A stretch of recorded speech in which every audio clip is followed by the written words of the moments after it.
Hey there, you little Cadbury eggs. Welcome to my March favorites video. I don't know if you've noticed this. I'm scared to acknowledge it. I don't want to look directly at it. But I have uploaded a video once a week on Wednesday nights, once very early Thursday morning, every week this month, and that's a big deal for me. I'm scared to acknowledge it because I have promised many times in the past to be more consistent with my uploads, and I've not super stuck to those promises. But I feel like I have established a workflow with my current schedule that will enable me, for the time being, to continue to upload on Wednesday nights. So that is my super half-assed commitment to you guys. Just look out for videos Wednesday nights. I also want to acknowledge that my neighbor is very loudly listening to Enya right now. Not sure if you're picking that up. If you are, you're welcome. And if not, sorry you're missing out. All right, let's dive in. So if you haven't been to one of my favorites videos before, welcome. And also, I have a tendency to not talk about a super ton of physical objects and more like recommendations of content type of things. So I'm sticking with that again this month. I'm going to start off with the makeup thing and the other thing and then go from there. Makeup thing. So I've been in the market to find a replacement for the Kat Von D tattoo liner, which I used a lot personally and in my kit wanted to replace with something less problematic. And I have done so finally. I've tested this out a lot and have officially decided that it is great, and I'm happy to welcome it into my kit home and regular home. And it is the Beauty Bakery Lollipop Liner. What a cute name, and also great product. It's super inky black. I'm wearing it today with some eyeshadows and things blended with it. But it's a felt tip rather than a brush tip. I used to not love felt tips, but this is a really good one. I have, eyelids are wrinkly. Mine are no exception. And I have hooded eyes. And so the density and the feel of the tip makes a big difference for me. Oh! I'm so sorry. Anyway, it makes a difference, and this one I found is very intuitive to use. It's pretty stiff, good lord. But that actually makes it easier to control. I cannot get away from the penis metaphor now, and I'm so sorry. What a disrespect to this great product, which is minimally phallic. It's so much more than that. So anyway, it's not waterproof, but it does last really well. It's water resistant. The fact that it's not waterproof is actually like fully waterproof. It's kind of a nice thing to me, just because not to toot my own horn with a duck, but I am good at doing liquid liner and winged liner on my clients and myself. Sure, I guess I don't do it on myself as much, but I am capable of doing that on different eye shapes, but I don't really know anybody who can just like bam bam perfect on both eyes evenly on whatever eyeballs they're working on all the time. And so it's nice to have a little bit of flexibility with using like an angled brush to clean up afterwards. This one is like, I just feel like it's intuitive and easy to work with. And it does dry and set and is like, it feels like it's got some grip. So that is nice that you're not just like locked in for eternity to whatever you've done initially. So 10 out of 10 would bang. Gross. Anyway, moving on. I don't remember exactly how much it costs, but it is pretty affordable. It's like $16 or somewhere in that price range, so not bad at all. Vegan, cruelty-free. It is a Black-owned brand, which is great. We should be supporting that most constantly in this industry. And yeah, the packaging is cute, and I'm just super happy with it. So I wanted to share that with your brains. And now I've done that. So let's move on. Next up, hydration. The Thermos Intac, I-N-T-A-K, unless I forgot and I'm spelling it wrong right now, it'll be in the description box. Don't worry. This water bottle used to carry water is just a really good water bottle, and here's why. I did a ton of research on water bottles when Caspian was first born because nursing makes you crazy thirsty, and I wanted something specifically that I could open with one hand because one hand was like holding and nursing a child at the minimum. I felt like I needed like so many more hands than I was born with, and so I was like, I definitely want to be able to open and close it with one hand. I wanted it to be like pretty large so I wasn't having to refill it every 3 seconds, and easy to clean and not gonna leak. So this was the water bottle that I got at that time, and it really was great. Like, I had zero complaints about it and used it for a long time, and then I want to say I just left it somewhere and it's been a minute, and so I was wanting to buy a new one, and I was like, well, maybe I'll do some more research. You know, he's 4 now, so there might be a different water bottle. And my one complaint about this one is like it's really not super cute, and I know that that's not the main concern, but when I have the option to own a thing that's cute, I prefer to. And I just came back to this one and I'm just like, yeah, this is a really damn good water bottle. The reason why I prefer this one to some of the different types that are out there, because at this point in the human experience, there are many water bottles to choose from. I am a child, so for me, it's not so much a matter of like, will I hurl my water bottle into the ground just with so much force while skipping or spinning. It's really just like, when am I going to do that? And so glass water bottles are out for that reason, and then the metal ones usually dent when I do that, and I am speaking from experience, and yes, I have done this to every water bottle I have ever owned. So I can say from personal experience that this one holds up very well to being flung with centrifugal force into the concrete. I also have a weird thing with the metal water bottles of like, I want to be able to see inside of it, and I'm sure people can get those clean, and they do get them clean, but I just like being able to see what's happening in there. The obvious downside to this water bottle, other than that it's not super cute, is that it's not insulated. So if you're somebody who are like, I can only drink water when it's really cold, which I understand, I sympathize, I don't empathize because I don't care about that very much. It's nice, but it's not a deal breaker for me at all. You know, that you probably wouldn't love this because it's not going to keep your water cold for like 27 hours or protect ice from a fire. That's a thing, right? But if you just want to stay hydrated and have something that like this, I also love to bike, and this is super helpful for when I'm biking because I can like, oh, God damn. I promise that I'm not trying to work an obscene gesture into every video. It's truly happening organically, and the only thing that it proves is that I really do need to go to therapy. So anyway, love me some water bottle, wish it was cute. It's not, that's fine. It's also very affordable. It's like $10 or somewhere around that region. Okay, TV shows. I love me some television, and I had a startling realization this month. I was working on a project that involved a lot of editing on my computer this month, and the only thing that got me through, psychologically speaking, was binging Community at the same time. I am an OG, hashtag 6 seasons in a movie, Community supporter. I have been watching it since it was first on the air, obsessing over it, going through all of the stages of grief every time it got canceled. And I kind of assumed that since Donald Glover is so famous now, and it's such a cult classic, and it's on Hulu still, that a lot of people had caught up now, and it wasn't such a small fan base as it was before. I think that's true to an extent, but I started posting clips from it on my Insta stories because it was just so funny, and I was like, the world needs to see this or be reminded of this part, and I couldn't believe how many of you guys had never seen it or even heard of it. So apparently we have like some serious work to do, and I need to tell you guys, I kind of thought it was like a given. You need to watch Community. It's still on Hulu. It's one of the greatest shows of all time. There is some weirdness where like the showrunner, creator brilliance behind it, Dan Harmon, was fired from his own show and then came back, and so there was like a in between, and then it got canceled again, and then Donald Glover. So like, know that it there's some heartache, but I actually did really like the last season. But anyway, it's a must watch. Like if you're watching my channel, you must also watch Community or you're fired. I have 2 more TV shows, and then I will stop talking about TV, probably. I know that a lot of people have already loved the new Queer Eye that's on Netflix. I have been following a few of the cast on Instagram, and I think they're wonderful, but I hadn't actually sat down and watched it yet.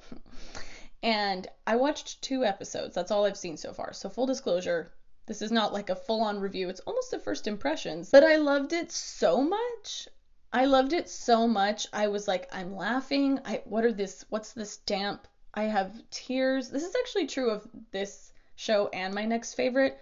The whole cliche of like, I laughed, I cried, it happened, right? I was like, what is happening to me right now? I want Jonathan to carry me in a baby Bjorn. I've never wanted a person to do that to me before, but it was an overwhelming feeling that I had consistently while watching it. I was like, Jonathan, I love you. Please carry me in a baby front pack. And so I'm just putting that out there because I think that when you put your dreams out into the universe, they manifest. So that's what I'm doing here. But anyway, it's so delightful. I couldn't believe how heartwarming it was. It gave me like hope that humanity is gonna be okay, and I get the hype now. It's just beautiful. Beautiful show. Love it. I'm again 2 episodes in. So if it takes a really surprising turn and becomes highly offensive or something, then I'll update, but I don't think that's going to happen. So I feel safe to make this recommendation. If you haven't watched it, I recommend that you do so. And if you have any sort of connections to help me have Jonathan wear me in a baby carrier, you just drop those in the comments. Last TV favorite, Shrill on Hulu. Just giving all these shout outs to the platforms today. The biggest thing I want you to know about this show is that if you are like me, and by that I mean a stupid person, and you have not realized going into it that there's only 6 episodes, I want you to know that, because I was so invested and so excited, and the 6th episode ended, and I was like, wow, okay. Next up, pilot Rick and Morty. What's happening? Oh my god, it's over. I was not ready. I'm so like binge spoiled that I thought I was going to get like at least a meaty 13, but it was only 6 episodes and now I want some more. Damn it. It's so good. I kind of said it. Some of the things from the Queer Eye show also apply. I was like, this is making me leak eye water, and also, wow, I relate to this so much, and also really funny. One of the characters has this moment where she's congratulating another character and she's saying "you go girl," but she doesn't like want everyone to hear her, and she says "you go girl" in this like little whisper voice. This is not, I know that me repeating this to you with no context is not like helpful or interesting to watch, but I also still can't help but do it. It's just funny and weird, but it's also really sweet. Great chemistry too between the actors, which is really, really good. A lot of effortless character acting where you're like, oh, I'm actually just believing you right now, even though you're doing something so ridiculous. So definitely watch that and make sure that they make more than 6 episodes. Next thing is like a self-improvement thing that's not really that fun or interesting, but holy wow, I'm so obsessed with it, and I've been pretty obnoxious about it to my friends, telling them to read it. It's a book called Atomic Habits. I am obsessed with habits and habit forming and productivity and all those sorts of things. I'm a Virgo. What do you want from me, bitch? And I specifically lately have been wanting to find more research and resources about habit forming. And then an old friend of mine posted on Instagram that one of her friends bought her this book she's been wanting called Atomic Habits. And I was like, what is that book? And I looked it up, downloaded the audiobook, inhaled that shit. So good. First of all, the author is borderline boring and not interesting, and I love it because so many self-help things or self-improvement things are like kind of sensational, and it almost turns me off a little bit because I'm like, okay, this is like very trendy, great, I'm an asshole. But in his case, he's sort of just like, here's scientific information that I've combined with tons of anecdotal information and just practical things you can apply to your life, and I'm just going to calmly tell it to you without embellishing anything. And it's not super long. It's like 5.5 hours. I think it's 5 hours and 35 minutes to be precise, which might sound like a long time, but in the realm of audiobooks, it's not a big deal. Like if you put it on while you're driving, or like I usually just put it on when I was making dinner or doing dishes for like a week, and then I had finished it. It's actually a pretty hard book to summarize purely because it is so filled to the brim with practical information and tips that I'm like, oh shit, that is so smart. But the basic thing of it, which he gives so much more to, is that you need to work with human nature and what science has shown about what motivates us so that you can actually form habits instead of just being like, I'm gonna go run for an hour every morning from now on. But like, here's the information that you need to actually establish the changes that you want to make so that you can reach your potential, whatever that is. And I couldn't get enough. I hope that you read it. I really, really hope you read it. I feel like so many people would benefit from it. And it was also really comforting to read because I think, oddly enough, our instincts sometimes are contrary to what would help us. So like the perfect example is we always want to bite off more than we can chew, because when we have motivation to do a new thing, we're like, I want to go big and go hard because I want to get to this place or develop this skill like as quickly as possible right now while I'm excited about it.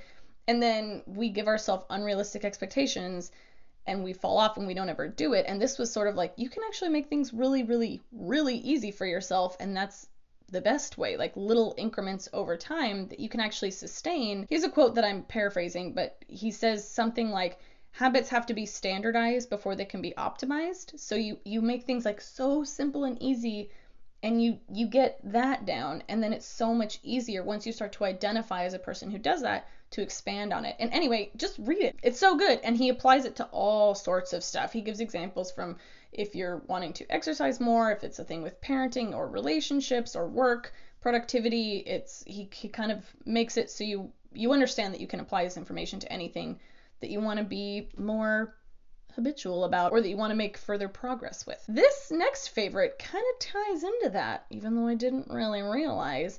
And it's an online dance training program called Steezy. I think it's steezy.co. Hold the M. Just hold it right in your hands. This is another thing that I am aggressively obsessed with over the last couple months, actually, but I didn't do a favorites video last month. If you follow me on Instagram, or if you've just heard somewhere through the various ways that I communicate, I've gotten back into dancing in the last couple of years. I grew up doing ballet and not really any kind of like hip hop or urban dancing, but I do have a passion for it and was always interested in it. But because I'm an adult and I can't just like go to dance class all day, and I work and I take care of a child and keep him fed and alive, it's hard for me to like regularly get into class, especially because I travel a lot with work. And Steezy is actually really good choreographers and teachers that I follow on Instagram or that I like, just really high quality teachers. And they have really beginner classes that teach like the fundamentals and basics, which I love stuff like that, because anything I do, I like to have a foundation of technique that I can build off of. And then also really advanced classes and pieces. So whatever level of dance you're at, you can at home practice, and it's really well thought out. I'm so obsessed with it because there have been so many days in the last couple months where I'm like, I would love to go take class at a studio, but I just don't have the time. But like maybe Caspian goes to sleep and I can take a class in my living room, and that's amazing to me. It's like $20 a month, so not bad, especially if you dance, and dance classes are really expensive. So it's amazing. If you've ever been interested in dance but like too intimidated to go to class, because I truly believe that dancing is a super instinctual, integral part of the human experience. Humans always dance when they want to celebrate something. When you hear music, you want to dance. When something good is happening, we dance. Like that's just it's a thing humans do. We eat, we have sex, we dance, we like music. It's universal. And so I know a lot of people are really intimidated by it, and if that's you, I feel like there's kind of room within this thing, and they're not paying me or anything, PS, but I feel like there's room within Steezy for people that are advanced dancers, because who doesn't want to learn those pieces of choreography and again have that flexibility if you're traveling and stuff, but also people who have no dance experience, because if you feel awkward, like you're home, no one can see you looking weird or dumb. And they have a lot of basics that can just help you loosen up so that when you're going out with your friends or you are celebrating something, you can feel more comfortable. And I think that's really amazing and beautiful. So I kind of want to shout it from the rooftops. I think it's a really great program. They do have a free trial, and I really just encourage everybody to dance in general. Okay, last thing. I think it's pretty clear that I had too much fun making that how to make cold brew video that's 30 minutes long without any reason for being that long, other than that I am a non-stop idiot and just was enjoying myself too much. But I asked in the end of it if you guys wanted me to do more kitchen-y videos, and a good number of you guys said yes. And also, like, I think I'm just gonna keep doing it because it was a blast. I don't quite have everything set up that I would need to be like really doing that, but I do have that sort of on the horizon, making some more recipe type videos. But I did have a favorite this month that was a recipe thing that I figured I could actually just quickly tell you, because it doesn't involve a lot of cooking, and I've eaten it, I didn't count how many times this month, but a lot of times. It's like a citrus mango chicken salad, and I'm literally just going to quickly tell you what I put in it because it was so easy, and I ate it for lunch today and a million other times, and it's so good. So just FYI, as I start making kitchen videos, I'll get into this more, but my basic food philosophy, because I've told you guys my makeup philosophy, my food philosophy is that I like to eat healthy food within reason and take care of my body, but I also and I can't stress this enough, adamantly refuse to eat food that does not taste super good. Food culture was a big deal in my house growing up. My brother's a chef. I don't calorie count, but I try to be aware of approximately how many calories are in things and, focus on a lot of healthy foods that make me feel full and satisfied, but don't necessarily, like there's some things that are so surprising where I'm like, holy shit. So when I just like casually ate several spoonfuls of peanut butter, that was like a third of my calories for the day. Okay. Wow. Didn't realize that. Like, it's helpful to kind of have that in my head. But I also just really can't get on board with the idea that it's ever necessary to be hungry to be healthy. So, again, it's all just kind of about balance to me. I want food that tastes good. I don't ever want to feel hungry. But, I try to just be aware that I probably shouldn't eat peanut butter all day. Anyway, so just quickly, this recipe is that I go to my local grocery store, has like pre-citrus marinated chicken breast cut up, and it's actually made for tacos, which is what I usually use it for. If you don't have this at your grocery store, then you can just as easily chop up some chicken breast and marinate it in, I would say, like orange juice, lemon juice, salt, pepper, some red chili pepper, maybe some garlic, whatever you want to put in there. Honestly, those within that realm of seasoning, marinate it like that, or just buy it at the store already done, like my lazy self, and just cook that in a skillet over medium heat. And I just cook a big batch of that, and then I take from it as needed. I freeze some of it, and I just use some chopped up kale that I use for green smoothies. This recipe happened by accident because I had chicken for tacos already, and I had kale and all the other stuff for green smoothies, and I just was like, I don't really want tacos right now. I kind of want something green. How can I make this into a salad? So I threw some chopped kale into a bowl, and then I just like literally tore off some cilantro.